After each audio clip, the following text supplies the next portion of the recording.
Hey everyone, this is a special video for RetroBlasting. We want to dedicate this to Ryan Cutchins. Ryan was a RetroBlasting fan of ours for a long time, and he was a huge G.I. Joe fan. Ryan, this video is dedicated to your memory. We miss you.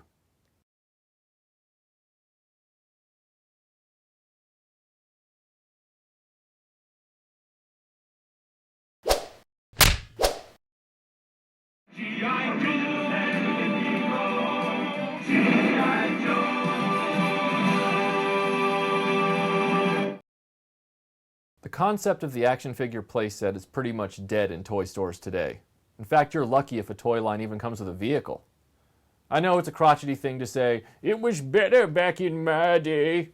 But let's face it, the 1980s had the greatest action figure playsets ever. You had castles, mountains, pits, space stations, aircraft carriers, villages, firehouses, towers, fortresses, halls, hills, dromes, sewers, hives, lairs, caves, more dromes, fright zones, and more castles. One of my favorites that I never had the luxury of owning as a child is the G.I. Joe Headquarters Command Center. A lot of collectors put this lower on their list of favorite G.I. Joe playsets because it doesn't have all the action features of the Terrordrome or the massive scale of the USS Flag aircraft carrier. But it is the first all-plastic centerpiece playset in the G.I. Joe line, made in 1983. It amounts to a series of wall panels and floor platforms that you sort of Jenga together. Jenga. You take a block from the bottom and you put it on top. You take a block from the middle and you put it on top. That's how you build a tower, you just don't stop. You gotta build that tower putting blocks on top. And it teeters and it totters as you build it all up. It weebles and it wobbles, but you don't give up. You take a block from the bottom and you put it on top. You take a block from the middle and you put it on top. Till someone knocks it over and that's when you stop. But you start all over putting blocks on top.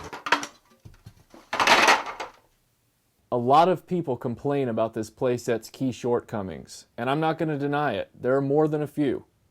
The propensity of the slot tabs to break off, the jail cell door hinges that snap off due to a weak design, as well as the dinky wall defense accessories with attachment slots that crack off easily. And when compared with the previously mentioned playset's advantages of massive size and wowing action features, the G.I. Joe Headquarters seems, at a glance, pretty vanilla. But I think those assumptions are wrong. The Headquarters captures that general-purpose military feel of the early Joe toy line. It has a 1980s Army feel, which I really like, and contains everything I would expect a Headquarters to have. A communications tactical station with security monitors, a holding cell for captured enemies, an armory, a helipad, a defense station, and even a motor pool. The Headquarters' first appearance in the comic book involved the Joes installing a portable defense bunker in the mountains where they were holding the captured Cobra Commander under close guard. It was a brilliant move because writer Larry Hama featured the Headquarters almost identically to the look and construction of the toy, giving real context for its function. Sunbow featured the Headquarters as a much more massive, fully realized construct in the early seasons of the animated series, which only resembled the playset in its overall shape. Where the Headquarters stands out from all other playsets is the clear synergy of its design to the rest of the G.I. Joe toys of the time. The Headquarters was engineered to incorporate the vehicles into the function of the playset, a very cool concept in my opinion. There was a place for the Vamp Jeep to pull up as well as a bay for the Mobat tank. In both cases they served as part of the Headquarters' defensive capabilities, as the bunker walls had cannon slots for their armaments to poke through and engage Cobra.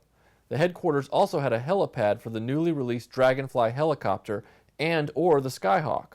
I can hear the arguments now. If you're thinking, why design a playset that's dependent on other vehicles in the line to be fully functional, that's stupid.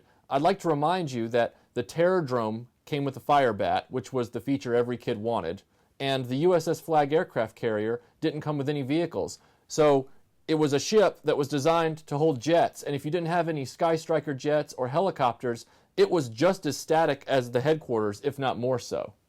Despite the torch I carry for the old Headquarters playset, I'm not above admitting it has some weird aspects. Unless it's backed up to a mountain, or you always pretend it has rear walls, Cobra will have an easy time driving around the back with a few tanks and pulverizing the Joes. If the vehicles aren't in their garages and Cobra launches a frontal assault, the Headquarters is pretty ill-equipped. A few tiny machine guns and that central cannon are the only things keeping those HISS tanks at bay. This central cannon's design is the weirdest part of the whole fort. I feel sorry for the Joe that gets assigned to this position during a major attack. How would that conversation go? Excellent! They haven't spotted us. Cobra, attack! Stalker, assign battle stations. Clutch, Steeler, prep the vehicles for counterattack. Yes, sir. Rock and roll, front and center. Yes, sir. Man the main cannon. Aw, man! You got a problem, mister? Can I peel potatoes instead?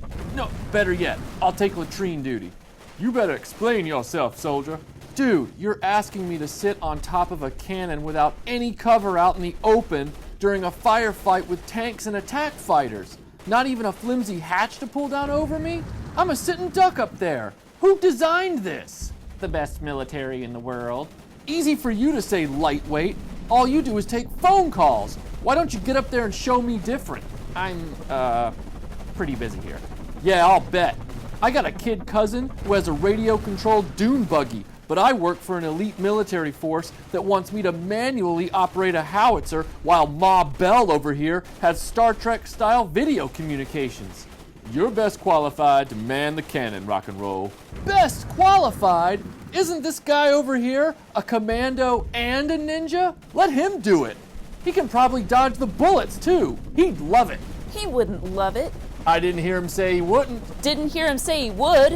What's the difference? He never says anything.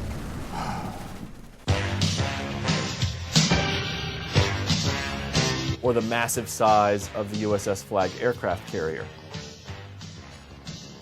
Homina, homina, homina, homina. It amounts to essentially a bunch of wall panels and floor